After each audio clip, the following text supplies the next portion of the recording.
Dr. Michael Levy, thank you for being here and welcome to the Author's Voice. Thank you for having me. The book is called Take Control of Your Drinking and You May Not Need to Quit. Now, traditionally, we hear about AA and abstinence. Why did you decide to write this book?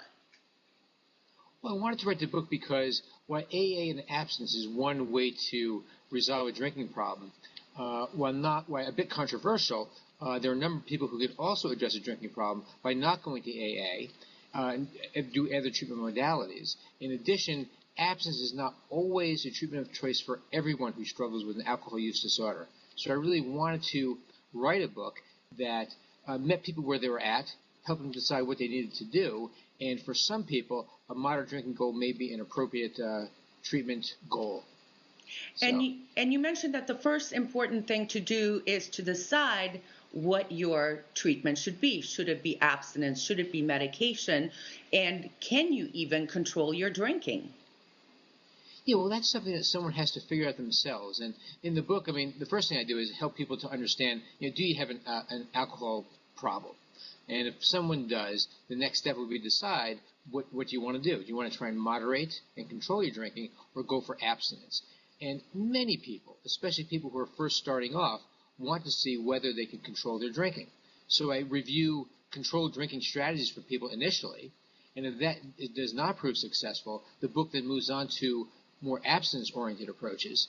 And then it also talks about the professional options that are out there, including the use of medication. So I really walk them through the process of change.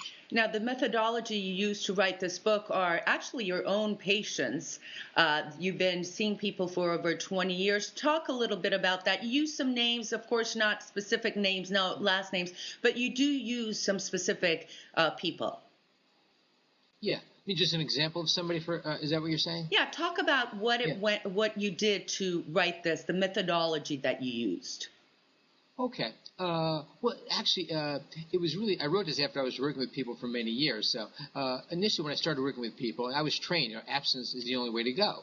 So I'd be working with people and you have to go to meetings and all this. And I was working with people who really didn't want to go to meetings, didn't want to achieve abstinence, yet they weren't really in denial of the problem. They knew they had a problem, but they didn't care for AA and really want to see if they could learn how to moderate their drinking. So I kind of started working with people around a moderate drinking goal, and lo and behold, many people were successful. And then I really got into the literature.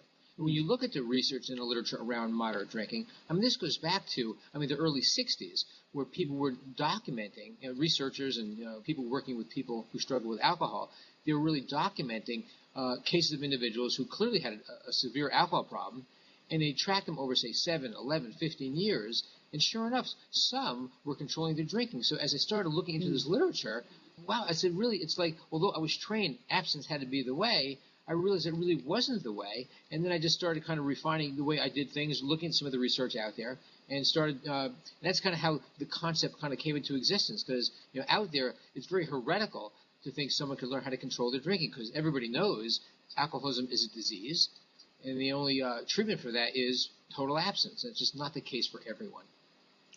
So it kind of evolved. And I want to ask you about that evolution. What are some of the notions and ideas and research that you had when you started writing the book that changed by the time you were finished? Or was there anything that changed? Did you learn anything through all of this? Actually, I wrote the book, it was only about 6 years ago. I was writing the book for several years before that. So over the last 10, 11 years, in my opinion, not that much has changed. So I can't say that my thinking is that different. The book, I think, if that's what you're asking, I think the book stands as it is. Currently, there's a lot of research going on looking at the development of other medications to help people who struggle with alcohol and other substance use disorders and other addiction problems. So I think over time there will be other medication agents. But in terms of actual issues regarding controlled drinking or abstinence, what about not you? That different. What about you as a person? What did you learn from the time you started the book? Did you at all change as a person? Well, I realized from just when I started really looking much more intensely into the literature around moderate controlled drinking, I was amazed how much was really out there regarding this, and yet it's just so heretical because the idea that alcoholism is a disease dominates the field. I mean, everybody says that, and the AA is the only treatment of choice. So many people think that, but it's really not the case. I mean, even apart from AA, there's something called Smart Recovery, which is another self-help program. There's a Woman for Sobriety. So as I really delved into this literature, and I realized that although so many people think abstinence is kind of where it's at completely for everybody, there's robust literature out there, even performed by the National Institute on Alcohol Abuse and Alcoholism, or NIAAA, which is the big federal agency that explores alcohol problems. Even they state that a moderate drinking goal may be appropriate for some people. So for me, it was just initially I thought I was so out there, and people still think I'm out there with this kind of concept, but really it's not that out there if you really look at it closely. Right.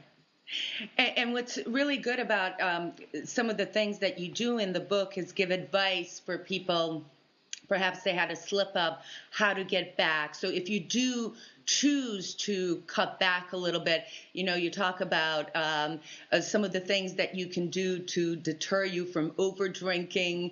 Talk a little bit about how you collect the data. One of the fascinating things I found, which of course you should know, don't eat salty food. You'll drink less. You'll drink more. Yeah. Right, it's a lot. It is. It's some of the stuff. I mean, some of it is fairly simple. For example, sipping drinks. If you're at a social function and you're carrying the drink with you all the time, of course you're going to tend to drink more. So have a sip, put the drink down. Have another sip, put the drink down, and even have a game with yourself. How long can you make a drink last? It'd be great if you make a drink last 45 minutes to an hour. That'd be wonderful. For example. Another thing, a very simple thing people could do is when you first enter a social situation, rather than immediately getting involved in the use of alcohol, perhaps have a non-alcoholic drink. And when you're ready, have an alcoholic drink. And then you can, even after an alcoholic drink, you get a non-alcoholic drink. It's not going to kill you, So try that, and then eventually get an alcoholic drink. And I think you really, I always say this, that a controlled drinker is not a social drinker. Most social drinkers don't really need to think about over drinking or how much they're going to drink, where a controlled or moderate drinker does have an alcohol use disorder. At the same time, though, they need to be very, very, very mindful of this. So when they go into any situation, they need to have clear parameters in place, and they must think about your drinking. It's so easy to put it on the back burner, but you have to keep it on the front burner. Okay, all that and much more. Take control of your drinking, and you may not need to quit is the book, but you're also writing another book, which we will talk about at another time, but give us a little bit of a preview. Okay, the preview is this. It's called The Hijacked Brain, Celebrity Obsession in Society. And my goal of the book, I could not quite understand why people care about certain celebrities, and certainly a lot of individuals who are the biggest accomplishment is being famous. So they're famous for being famous and haven't really given the world much to be proud of.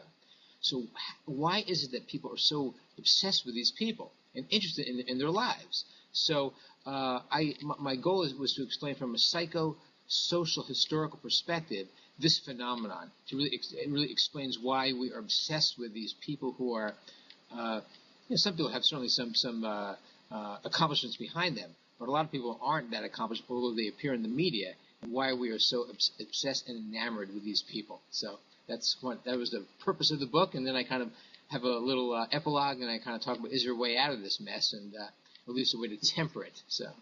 Good preview. I'm looking forward to talking about that in another edition of The Author's Voice. Dr. Michael Levy, thank you.